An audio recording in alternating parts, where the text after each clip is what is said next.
Depp v. Heard is currently the most popular show on Netflix, but there lies a mysterious truth behind the anger expressed by lawyers, creators, and the general public towards the series. Can you please tell the jury why you're here today? Ms. Heard accused me of abuse.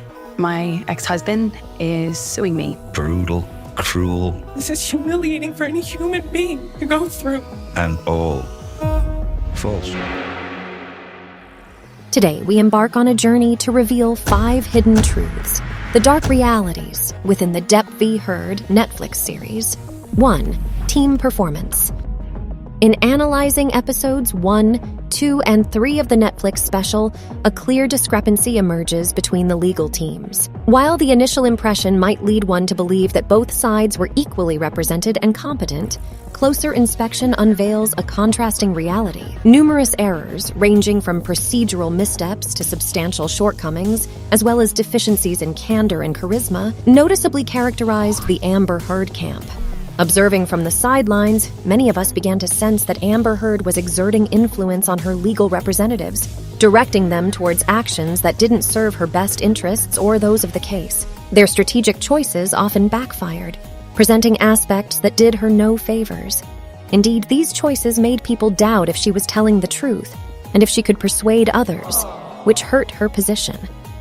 In contrast, Johnny Depp's side had a clear and well-told story thanks to their legal team, well-paced and masterfully presented by their legal team. On the other hand, Amber Heard's group seemed disorganized and messy, like a jumble of confused ideas, evoking the metaphorical image of a dumpster fire. Considering this uneven portrayal, the idea that both sides were treated equally doesn't make sense. Objectively, Amber's legal team faltered, delivering an undeniably average performance. Therefore, when you balance that out, yeah, that really wasn't equal. They, in fact, did an objectively bad job. Of course, the legacy media, the mainstream media, did not want to talk about that. That was something that they didn't want to touch at all. 2. People's mindset. The narrative they presented falsely implied that everyone had firmly sided with Johnny Depp right from the start. They painted a picture that all individuals on the internet were staunch supporters of Johnny Depp. Let's clear the air here. This assertion is completely untrue. In reality, especially at the initial stages of the trial, a substantial group stood in favor of Amber Heard within the realm of social media. The legacy media also favored Amber's side at the beginning of the trial. They actively discouraged pro-Johnny tweets and messages, as these were seen as contrary to the #MeToo movement and the woke agenda. Consequently, these viewpoints were intentionally suppressed by algorithms on various platforms, including YouTube and Twitter. However, as the trial progressed and more people tuned in online, observing unbiased, often expert commentary on various channels, opinions started to shift.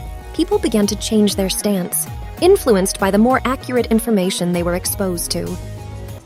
In response to that, I always say that social media and the world was really reacting to the evidence that was being presented in that courtroom. And so I think that the reaction was the barometer for the court of public opinion. The court of public opinion was saying, we don't find her credible.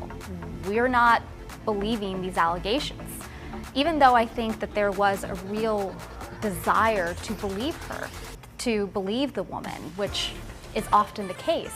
But I think we were able to establish and show that people shouldn't be guilty by accusation. 3. The jury was influenced. While this presents a substantial accusation against the United States justice system, however, it appears that the legal team and the jury did not have sufficient time to acknowledge the substantial media attention the case was attracting. As stated by Camille Vasquez during her interview with Access Hollywood, we really were unaware, and I'm grateful that we weren't aware at the time, because we did have a job to do and we were so incredibly busy during that time that we didn't have the time to focus on what was happening outside of our war rooms and that courtroom. In response to this interview, Peter Tragos shared his thoughts on the matter through his own channel. Anybody that thinks that this is just blowing smoke and not actually true, if you've tried a case or if you've been involved in a trial as a client or a witness or whatever, you see the work that goes into it. When it's a multi-week trial, I mean, we've heard it with interviews from these lawyers, from lawyers in the Murdoch case and other extended trials, and we'll continue to hear about it. You eat, sleep, breathe, and live this trial.